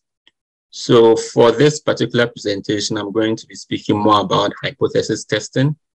And looking at our data, it looks as if most of these tests will not be very suitable for the analysis of our data. But when you talk about the correlation, then correlation would be one of the best methods that you can use for this particular data. But all the same, I'm going to speak a little bit about the z-test, the t-test, the chi-square, and then the Kruskal Wallace h-test. At least these are the ones that were present in our project that we are currently doing. So the first question we would like to ask ourselves is, what's a hypothesis, right? Why do we even need to make a hypothesis? And normally when you have data, there's always a question that needs to be answered. So for example, there will be a question like, is there a difference between the height of all females in, let's say, Philadelphia who are aged 18? All right, so that is the question that you are seeking to answer. And so the null hypothesis normally states that there's nothing going wrong. There's no difference between the two variables that you're looking at.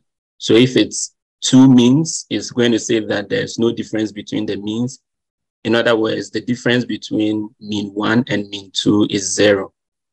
But for the alternate hypothesis, which is normally denoted as H1, it always says that there's something going wrong. There's a difference between the two means if it's a mean you're looking at. So that is the main differences between the two. So now let's kind of look at the z-test and then the t-test. Normally, they are very similar, but there's a difference between the two. And for most of the statistical softwares available, and even in Python, there are packages of functions that will be able to compute the z-test and then the t-test for you without really worrying about the computational aspects of the whole process. But it also helps to know what is actually going on under the hood, and then also know what exact statistical method or test to use for your data. Because if you don't know that and then you just choose any one of them at random, you may get some values, but those values may be wrong, or you wouldn't be able to interpret those values very well, or be able to use that to describe the data that you have. So the z-test and then the t-test are basically the same. It's used to compare means and basically the same computational steps. So you have one mean, sometimes it's a sample mean, and then you subtract it from the population mean. Other times it could be two means from two different groups, and then you divide that by the standard deviation of the sample mean. So the standard deviation of the sample mean is referred to as a standard error, right? So in order to get a standard error, you divide the population standard deviation by the square root of the sample size. But normally we don't know some of these parameters about the population, like the population standard deviation and then the population mean. So what we normally do is to estimate the population standard deviation. So that is where the difference between the t-test and then the z-test comes into play here. So if you have a sample size that is greater than 30, then you can approximate the population standard deviation with the sample standard deviation, and then use the normal distribution or the z distribution to calculate for your p-value or your z statistic. But if the sample size is less than 30, you can still use the population standard deviation. But in this case, you are going to use a different distribution to calculate for the p-value, and that will be the t distribution. So I inserted this graph here just to give us an idea of how these two distributions are related and also different from each other. So the degrees of freedom, the degrees of freedom is simply the sample size minus 1, or it can change slightly depending on the type of test that you are doing. So you kind of have to read about the test and know how the degrees of freedom is calculated. So you can see that when the degrees of freedom is 1, that is if the sample size is 2, you can see it's still bell-shaped, just like a normal distribution, but the tails are a bit bigger or fatter in this kind of distribution. And as you increase the sample size, the t distribution approximates the normal distribution. So when you look at the green graph, where the degrees of freedom is 20, you can see that is very similar to the standard normal distribution. So with this knowledge, you can be able to apply any statistical package that would be able to compute the t statistic or the z statistic of your data. And then you can be able to interpret the p-value from this method. So with the p-value, what the p-value normally says is the probability of getting that value you had or a more extreme value if the null hypothesis is true, right? So it kind of gives you a way to analyze your hypothesis and then know whether or not to reject your null hypothesis. And also for the chi-square distribution, it's mainly for categorical variables. So we have two types. We have the goodness of fit. I mean, there are more types, but for this particular, for the sake of this presentation, we have the goodness of fit and also the chi-squared statistic of independence. So for the goodness of fit test, you kind of have some distribution for an expected value. Let's say, for example, a shop owner tells you that for my shop, from Monday through Friday, these are the distribution of the number of customers that come through. So you have an expected distribution. And then as a researcher or as a data scientist, you decided to collect data on the number of customers that come to that particular shop. And then you'd be able to calculate your observed distribution, and then comparing your observed distribution to the expected, you can now calculate a chi-squared statistic, and then using the chi-squared distribution table, you can find your p-value. And the difference between that and then the chi-squared statistic of independence is that for this is used to normally test for use in hypothesis testing, where normally the distribution will be even across board. So for example, from Monday to Friday, there are 5 days. So the distribution of the customers for each day should be 20%, right? But in the goodness of fit test, maybe the owner will tell you that the distribution is not always 20%. On some days it's 15, on other days it's 35. So for the goodness of fit test, you have a stated kind of expected distribution. But for hypothesis testing, you normally assume that the distribution is even, and that's what normally the null hypothesis test. So this is kind of the distributions for the chi-squared statistic And you can see that as the K increases, which is like the degrees of freedom in the chi-square distribution, you can see that the graph changes. And as K increases, you approximate the normal distribution. So when K is as high as, let's say, 90, you can see that the chi distribution is bell-shaped, which is not shown here actually. And then you can, do some of the normal distribution approximation on the chi-square. And one thing that we all have to note here is that the chi-square distribution is not normal one, and it only has positive values. So if you are using the chi-square distribution or the chi-test using one of the software packages, and then you realize that you are getting an error or your value is negative, then you should know that something is wrong somewhere. And then you have to go back and then check on your values. So the last one I'd like to speak about is the Kruskal Wallace H-test. And this is non-parametric. And don't be worried about this whole equation. It's not very necessary, but I just put it there to let everyone know that there's more going on under the hood. And at least if you're able to understand the basics of how the whole thing works, then it becomes easier for you to apply the functions in Python. So Kruskal Wallace H-test is non-parametric. And so it doesn't really use the mean. You see, for most of the parametric tests, the mean is what is normally used to kind of make decisions about the data. But when there are outliers or when the distribution is skewed, then the median can be used.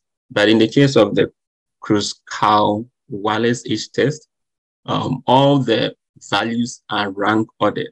So you start from 1. So the lowest value in the data would have a value of 1, and then it goes on till the last value. So for example, for our data set, if we have about 75,000 of these, it's going to rank order them from 1 all the way to 75,000.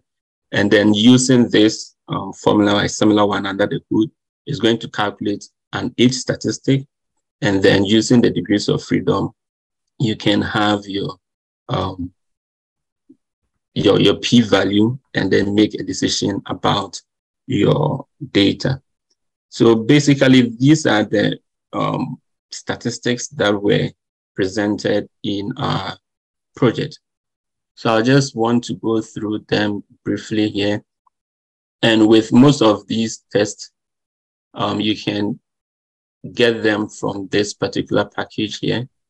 So for example, as an example, this is looking at the floor area and then the site EUI, and these are numerical data. So what it's going to do is that it's going to compare the mean for the floor area and then the mean for the site EUI, right? And then calling this function, you can now input your data and then give it a mean. And just so you know that this function would return a tuple that contains two values. And so the first value is the Z statistic, and then the second value is the probability value, or the probability of the test that you've performed. So we have this conditional statement here, which says that if our p-value is less than 5%, that's the alpha value that we decided to stick with, then you reject the null hypothesis, right? And if it is more than 5%, that means that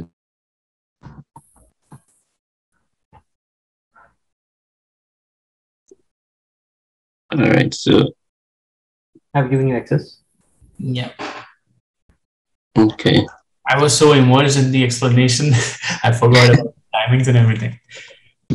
Oh, no, so did I. All right, so just a couple more slides and I'll be done. So with this particular code, it kind of prints out whether we will reject the null hypothesis or fail to reject it if the probability that we calculate is less or greater than the alpha value that we selected. So you can see here that printing out the probability value, which is the second value for the output of this function. You have the probability value and also the z statistic here. And so if for our data type, because we have more than 30 values, it will be best to use the z statistic. But for most research purposes, the t-test is normally used because most of the time the sample size will be less than 30, and using the t-test is a better option than the z. So here too, you can use this particular function here, and then it also returns a tuple where the first value is the t-statistic, and then the second is the p-value. And also you can use a conditional statement that is presented here to kind of make a decision about your null hypothesis, whether or not to reject or fail to reject it. And also for the chi-square test, I think there are some codes that are commented out here, but I'm sure there will be some kind of function. I looked it up and it was stats.chi2.ppf or something like that. So all you need is to kind of find a function that will be able to do that statistical analysis that you're interested in and know what the output is going to be and what decision you can take using that output. And also with the Kruskal Wallace test, it's the same thing. You can find a test that would be able to compute that for you. So I feel like for this particular data set, using these tests may not give us so much information about the data, but using something like correlation or regression analysis would be a better option than these ones. So what I've learned from at least my journey so far, I've been reading a lot about machine learning and statistics and all that. But most of the time, you don't really get a real data set to be able to apply these skills to. So I've kind of been able to do that with this. And I mean, the team is a great one. Salman, Rich, and Imram, all of you guys are doing a great job. And I always learn a lot, especially after our presentations. I just go back and then try my hands on the code and see how best I can, replicate what has been done and kind of build my own code set, something like a template that I can also apply whenever I have some other data set or project that I want to work on. And all in all, I've also improved my Python programming skills and really, really learned a lot. So thank you all for your contributions and everything that you keep on doing. So these are my references, and if there are any questions or clarifications, I can do that now. Thanks, Ado, for the slides. Thanks for sharing your experience as well. Yes. Any questions, anyone? I know it's getting a bit late now. No questions, but I really enjoyed that. Oh yeah, definitely. Yeah, it was some great explanations there. Thanks Yeah, very much. It was a good review of all the concepts. Means everything kind of like came back again. I kind of like forgot some of the things because it's kind of these kind of things. If you don't apply, because majority of the times in big data and everything, you don't apply these hypothesis testing as much. So that's why you don't review that as much. So it was a good review. Yes, thank you, Aaron. You're welcome. Sorry, I have one question if you can answer, please. So it's about like in general hypothesis testing. It's about like, how does it help in decision making? Like, does it just help in feature reduction, or it helps in just telling about the distribution, or just data comparison? Like, how does it help in general? Okay, so I would probably start, and then if anyone else has something to add, they can do so. So it depends on the kind of data that you have, one, and also the kind of question that you want to answer. So for example, if you want to do a statistical test on, let's say, after a correlation analysis, then you can get maybe an adjusted R-squared value and then be able to decide whether the two variables are correlated with each other.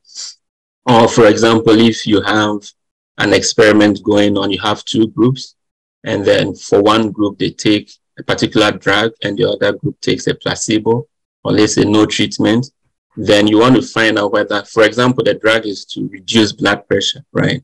So you want to find out whether the reduction in blood pressure in the treatment group is something significant as compared to those that didn't receive any treatment. So it will mainly depend on the type of question that you want to answer and the type of data that you have and what test you are doing. So for example, with null hypothesis, it normally states that there's nothing going on. So if you have those two groups, you make those treatments. What a null hypothesis will say is that there's no difference. The drug is not effective. It doesn't reduce blood pressure in any way. So if you set an alpha of, let's say, 0.05, that's 5%, and then you conduct your test, and then you realize that, oh, the p-value is, let's say, 0.01, yeah. So then you can confidently say that then there's actually an effect of the drug because you had a more significant p-value as compared to the alpha that you set. Does that answer your question? So basically, if I say in a simple term that it just tells about the correlation between the two things, is it?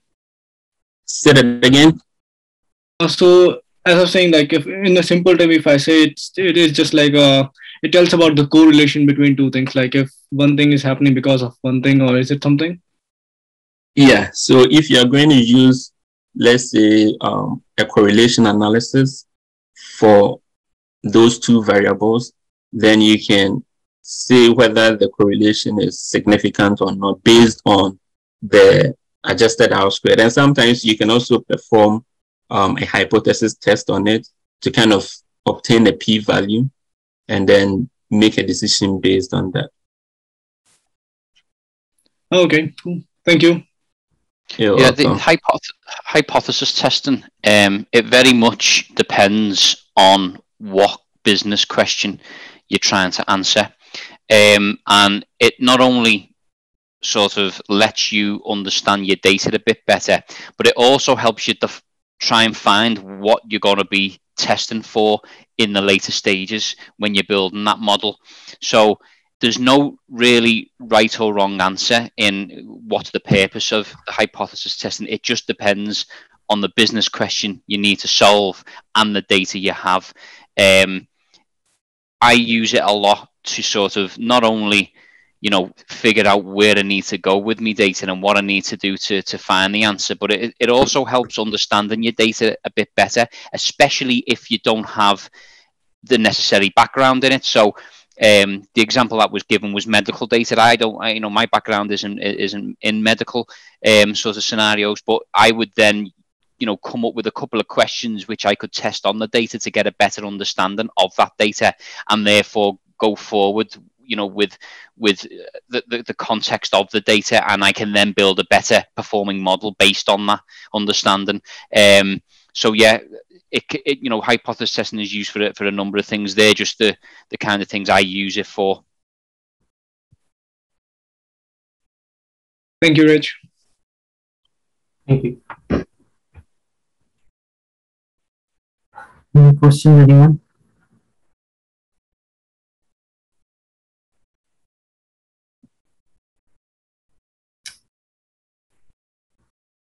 I assume you're good. I have another meeting. That's why I cannot stay here more longer. But for next meeting, feature engineering we'll be covering. And it's a very important topic, especially even sometimes for even interview as well. People, the interviewer can ask some questions. So I will make sure that we ask good questions. So I ask you guys, request you guys to please read more about it. I assume by now you would know, but no, if you don't, please read more about it. And we'll spend some time to make sure we understand each and every tiny detail bits of it. It's important for all of us. I'm also noticing there are 4 participants. Yeah, I was coming to that. Yes, so Masood has added one more. And that is okay. Considering that the nature of that topic, I'm afraid it will take us a little longer. Do you guys want to come start at 8:45 AM instead rather than 9 EST, US EST time. Is that okay? Should I send that invite, or you guys want to stay longer instead? Because we don't want to be in a situation just to rush through and then nobody asked and nobody understood. So that will defeat the purpose. So what do you guys suggest? You guys tell me now and then I'll send you request accordingly. Just speak up. I'm good with 8:30. I'm good with the 8:45 or 8:30. I'm fine with either or. Yeah. So you guys decide 8:30 or 8:45. 8:30 good for me too. Okay. What about others? I'll go with 8:30 as well. Okay. Any other? 8:30. 8:30 is good. 8:30. Okay, majority is here is saying 8:30, so I'll send my updated request for meeting. And yes, Komal, I think that topic is already covered in one of them. So is it in yours? Yeah, models? It's in mine. So I don't know, like if we have to have a repetition of the same thing. I'm not sure. Can you check once with Masood? Yeah, sure, I can. Masood, how just to see maybe if you have few models, then maybe he can pick up the random forest and you can cover other tree-based models.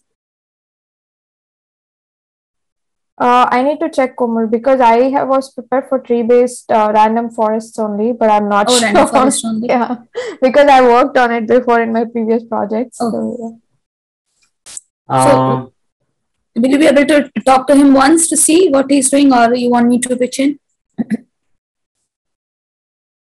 Yeah, sure. You can actually comment in the group and let's see what he responds. Yes, okay, sure. And let's see. We will decide according to their message whether it's 8:45 or 8:30, right? Sure. That's it for now. I had a few things to say, but I guess it's too late now. So maybe for next time I'll cover very briefly. Okay. Okay. Thanks, guys. Have a good weekend. Thank you. Bye bye. Cheers. Bye. Thank you. Bye. Bye bye. Good one, everyone. Bye.